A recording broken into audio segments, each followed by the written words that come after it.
আসসালামু আলাইকুম। আমাদের অনেক প্রয়োজনে অনেক সময় আমাদের ছবির ব্যাকগ্রাউন্ড রিমুভ বা মুছে ফেলার প্রয়োজন হয়। এই কাজটি আমরা অনেকেই অনেকভাবে করে থাকি।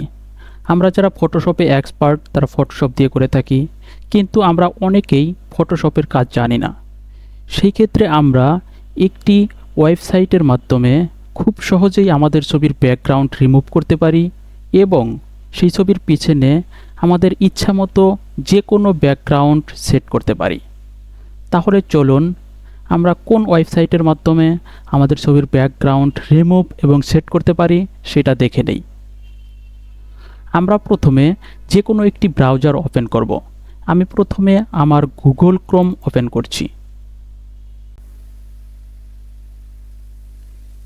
এখানে আমরা বিজি রিমুভার ওয়েবসাইটটি ওপেন করব।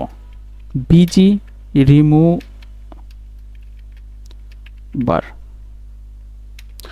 আপনারা দেখতে পাচ্ছেন বিজি রিমুভার। আমরা এটা লিখে এখানে ক্লিক করব। আমরা এখানে প্রথম যে লিঙ্কটি দেখতে পাচ্ছি remove.bj, background remove from image for free, এখানে ক্লিক করব।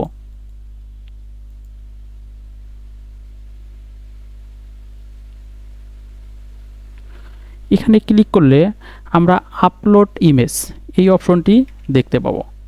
আপলোড ইমেজ এই অপশনটি দেখতে পাবো। আমরা আপলোড ইমেজে ক্লিক করব। এখানে ক্লিক করলে আমরা আমাদের যে ছবির ব্যাকগ্রাউন্ডটি রিমুভ করব সেই ছবিটি ওপেন করব। আমি আমার এই ছবিটির ব্যাকগ্রাউন্ড রিমুভ করতে চাচ্ছি, সেই ক্ষেত্রে আমি এই ছবিটির উপরে ক্লিক করব।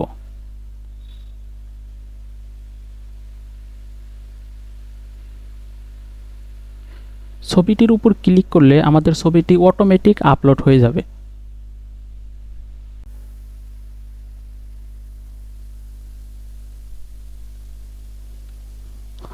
আপলোড হওয়ার পরে আমরা দেখতে পাচ্ছি খুব সহজে আমাদের ছবির ব্যাকগ্রাউন্ডটি রিমুভ হয়ে গিয়েছে এবং আমরা যদি চাই এখান থেকে আমরা ডাউনলোড করে নিতে পারবো এবং যদি চাই আরেকটি ব্যাকগ্রাউন্ড সেট করব সেই ক্ষেত্রে আমরা ব্যাকগ্রাউন্ড এর সাইডে যে প্লাস আইকনটি দেখতে পাচ্ছেন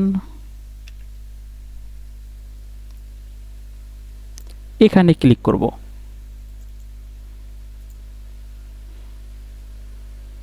এখানে ক্লিক করলে আমরা অনেকগুলো ব্যাকগ্রাউন্ড দেখতে পাচ্ছি, অনেক ব্যাকগ্রাউন্ড। আমরা যদি চাই এখান থেকে যে কোনো একটি ব্যাকগ্রাউন্ড আমাদের ছবির পিছনে সেট করতে পারবো। ধরুন আমি আমার ছবির পিছনে এই ব্যাকগ্রাউন্ডটি সেট করতে যাচ্ছি, এই ব্যাকগ্রাউন্ডটি সেট করব।